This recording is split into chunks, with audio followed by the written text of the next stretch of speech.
मुख्यमंत्री केसीआर ने कहा कि सतत विकास हासिल कर देश के लिए मिसाल कायम करने वाला तेलंगाना एक बार फिर स्वच्छ भारत सर्वेक्षण में देश में नंबर 1 के रूप में खड़ा है और एक बार फिर राज्य सरकार के प्रदर्शन और पारदर्शी शासन अनुकरणीय साबित हुए हैं। सीएम ने दोहराया कि राज्य सरकार सामूहिक प्रयासों से ग्रामीण प्रगति हासिल कर हरिता तेलंगाना के निर्माण के लक्ष्य को लेकर आगे बढ़ेगी।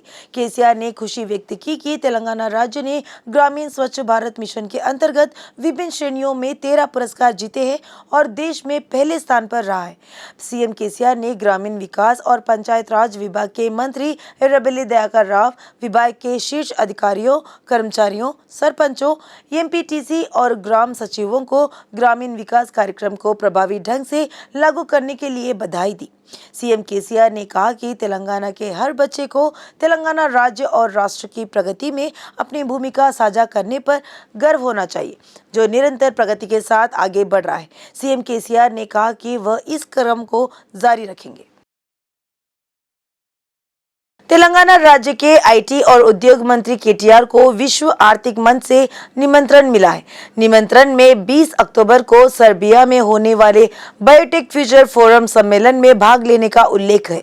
इस हद तक सर्बिया सरकार और विश्व आर्थिक मंच के केटीआर को निमंत्रण भेजा गया। पत्र में उन्होंने हैदराबाद को स्वास्थ्य देखभाल और जीवन विज्ञान का केंद्र बनाने के लिए केटीआर की प्रशंसा की। सम्मेलन में तेलंगाना की नीतियों और अनुभवों को समझाने को कहा गया। केटीआर ने सर्बिया के प्रधानमंत्री और विश्व आर्थिक मंच के अध्यक्ष को बायोटेक फ्यूचर्स फोरम सम्मेलन में आमंत्रित करने के लिए विशेष धन्यवाद व्यक्त किया। मंत्री हरीश राव ने कहा कि सरकारी अस्पताल निजी अस्पतालों के बराबर है। उन्होंने कहा कि अस्पतालों में संक्रमण दर विकसित देशों में 7% और विकासशील देशों में 10% है। मंत्री हरीश राव ने निम्स में अस्पताल संक्रमण रोकथाम और नियंत्रण प्रशिक्षण कार्यक्रम का उद्घाटन किया। हम एक महत्वपूर्ण नए दृष्टिकोण की ओर कदम उठा रहे हैं जो पहले कभी अस्तित्व में नहीं था। मंत्री ने कहा कि संक्रमण की दर कम करने के लिए अस्पताल में विशेष कमेटी का गठन किया गया है। एमएलसी कल्वकुंट्ला कविता तेलंगाना जागृति यूके खंडन के तत्वावधान में आयोजित होने वाले बतकमा समारोह के पोस्टर का विमोचन किया। 2 अक्टूबर को ब्रिटेन के इलफोर्ड में एक भव्य बतकमा उत्सव आयोजित किया जाएगा। इस अवसर पर एमएलसी कविता ने बतकमा समारोह में भाग लेने वाली महिलाओं को हाथ से बुनी साड़ियां प्रदान करने के लिए तेलंगाना जागृति यूके अनुभाग को बधाई दी। तेलंगाना जागृति राज्य महासचिव नवीन आचार्य, जागृति उपाध्यक्ष टीएस फूड्स अध्यक्ष मेडे राजीव सागर, तेलंगाना जागृति यूके के अध्यक्ष बालमुरी सुमन राव और अन्य ने कार्यक्रम में भाग लिया। सुप्रीम कोर्ट के पूर्व न्यायाधीश एनवी रमना से टीडीपी के प्रदेश पार्टी अध्यक्ष बक्कनी नरसिम्हलू ने हैदराबाद में उनके आवास पर मुलाकात की। उनके साथ पोलित ब्यूरो के सदस्य रावला चंद्रशेखर रेड्डी और एपी विधान परिषद के सदस्य मंतेरा सत्यनारायण राजू सहित तेदेपा नेताओं का एक समूह था। पदभार ग्रहण करने के बाद पहली बार शहर आए एनवी रमना से मिली तेदेपा की टीम ने पुष्पमाला पहनाकर उनका सम्मान किया। कॉर्पोरेटर मिर्जा सलीम बेग ने सुझाव दिया कि सभी को तेलंगाना सरकार द्वारा वितरित की जा रही बतकमा साड़ी वितरण योजनाओं का लाभ उठाना चाहिए। कॉर्पोरेटर मिर्जा सलीम बेग ने रियासत नगर कम्युनिटी हॉल में अधिकारियों के साथ बतकमा साड़ियों का वितरण किया। उन्होंने कहा कि राज्य सरकार ने तेलंगाना में बतकमा उत्सव को उत्साह व उमंग के साथ मनाने के इरादे से इस कार्यक्रम की शुरुआत की है। यह वितरण कार्यक्रम 3 दिनों तक जारी रहेगा। हुकूमत तेलंगाना की जानिब से तमाम मज़ाहिब के त्योहारों के वक्त हुकूमत की जानिब से गिफ्ट पैक दिया जाता है। इसी ज़मन में दशहरा फेस्टिवल में जो हमारा तेलंगाना का कौमी त्यौहार है बतकम्मा साड़ीज़ के नाम से जो है सो तकरीबन जो है सो तमाम राशन कार्ड होल्डर्स को ख़वातीन को जो सो साड़ीज़ तकसीम किए जाते हैं और उसी सिलसिले में आज रियासत नगर डिवीज़न में यहाँ एक काउंटर जो हस्ब साबिक जहाँ डाला जाता था वहाँ डालकर मुस्तहिक अवाम तक जो है सो घर घर ये साड़ी पहुँचाई जा रही है। हुकूमत की जानिब से रमज़ान फेस्टिवल हो या क्रिश्चियन फेस्टिवल हो तमाम मज़ाहिब को जो है सो गिफ्ट पैक दिए जाते हैं, उसी सिलसिले की एक कड़ी आज यहाँ तकसीम किए जा रहे हैं। ये 2-3 दिन तक इंशाल्लाह जारी रहेगा और तमाम मुस्तहिक तक ये सारी तकसीम किए जाएंगे। केंद्रीय मंत्री किशन रेड्डी और सांसद प्रभाकर रेड्डी ने मेदक काचीगुड़ा के बीच यात्री ट्रेन सेवा का उद्घाटन किया। प्रधानमंत्री मोदी के कार्यकाल में तेलंगाना में 9,000 करोड़ की लागत से 298 किलोमीटर का निर्माण किया गया। उन्होंने कहा कि रेलवे लाइन का निर्माण कार्य पूरा हो चुका है। उन्होंने कहा कि यात्रियों की सुरक्षा के लिए रेलवे स्टेशनों में सीसी कैमरे लगाए गए हैं। किशन रेड्डी ने कहा कि सिकंदराबाद महबूबनगर मार्ग के दोहरीकरण पर 744 करोड़ और सिकंदराबाद रेलवे स्टेशन के आधुनिकीकरण पर 653 करोड़ खर्च किए जाएंगे। पूर्व सांसद और बीजेपी नेता कोंडा विश्वेश्वर रेड्डी ने आरोप लगाया है कि क्रिकेट टिकटों की बिक्री में बड़े पैमाने पर भ्रष्टाचार हुआ है। एचसीए अध्यक्ष अजहरुद्दीन ने कहा कि पेटीएम को ठेका देने में अनियमितताएं हुई है। उन्होंने सवाल किया कि 20 मिनट के भीतर 30,000 से अधिक टिकट कैसे बेच सकते हैं। उन्होंने कहा कि मंत्री श्रीनिवास गौड़ ने मंत्री केटीआर के आदेश पर ही क्रिकेट के टिकट के मामले में प्रवेश किया। उन सभी के शिकायत की कि उन्होंने टिकटों को काले रंग से बेच दिया और मोटी कमाई की। राज्य मानवाधिकार आयोग में एचसीए अध्यक्ष मोहम्मद अजहरुद्दीन के खिलाफ शिकायत मिली है। युगंधर गौड़ नाम के व्यक्ति ने टिकट के मामले में लापरवाही और भ्रष्टाचार का आरोप लगाते हुए एचआरसी का दरवाजा खटखटाया। अजहरुद्दीन के खिलाफ मामला दर्ज कर उन्हें तत्काल पद से हटाने की मांग की गई। खेल प्रशंसकों पर लाठीचार्ज करने वाली अजहरुद्दीन और एचसीए आयोजकों के खिलाफ मामले दर्ज कर कार्रवाई करने को कहा गया है। उन्होंने अपनी शिकायत में कहा कि जिमखाना मैदान में भगदड़ का मुख्य कारण एचसीए और सरकार की लापरवाही थी। उन्होंने अपना गुस्सा जाहिर किया कि भारत और ऑस्ट्रेलिया के बीच रविवार को उप्पल स्टेडियम में होने वाले मैच के टिकट के मामले में एचसीए पूरी तरह से विफल रहा है। उन्होंने उचित व्यवस्था नहीं की है।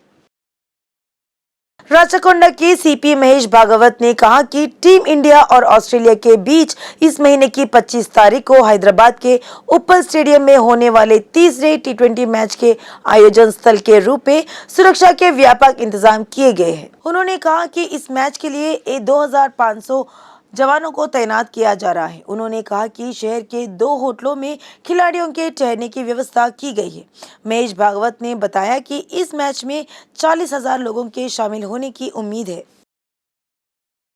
RTC Secunderabad regional manager CH Venkanna ने कहा कि इस महीने की 25 तारीख को उप्पल क्रिकेट स्टेडियम में होने वाले क्रिकेट मैच को देखने आने वाले दर्शकों को ध्यान में रखते हुए विशेष सिटी बसों की व्यवस्था की गई है। सिकंदराबाद, जेबीएस, मेडचल, हकीमपेट, जीडी मेटला, गटकेसर, कोटी, मेहदीपट्टनम, पटानचेरू से उप्पल स्टेडियम के लिए विशेष बसें चलाई जा रही है। बड़ी संख्या में क्रिकेट प्रशंसकों को इस सुविधा का उपयोग करने की सलाह दी गई है। एम श्रीनिवास को राष्ट्रीय राजधानी दिल्ली के प्रतिष्ठित अस्पताल अखिल भारतीय आयुर्विज्ञान संस्थान के नए निदेशक के रूप में नियुक्त किया गया है। यह फैसला रणदीप गुलेरिया के रिटायरमेंट के बाद लिया गया, जो इस समय इस पद पर है। इस संबंध में केंद्रीय कार्मिक एवं प्रशिक्षण मामलों के विभाग ने आदेश जारी किया गया। एम श्रीनिवास, जिन्हें चिकित्सा उपचार के मामले में देश के सर्वोच्च अस्पताल के रूप में जाना जाता है, दिल्ली एम्स के नए निदेशक के रूप में नियुक्त किया गया है। वर्तमान में हैदराबाद में कार्यरत है। श्रीनिवास हैदराबाद में ईएसआई अस्पताल के डीन के पद पर कार्यरत है। श्रीनिवास पहले दिल्ली एम्स में बाल रोग विभाग में काम करते थे। उन्होंने वर्ष 2016 में हैदराबाद ईएसआई अस्पताल के डीन के रूप में पदभार संभाला। हाल ही में वह दिल्ली एम्स के निर्देशक के पद पर वापस दिल्ली जा रहे हैं। केसीआर पोषण किट के टेंडर पर हाईकोर्ट में सुनवाई हुई।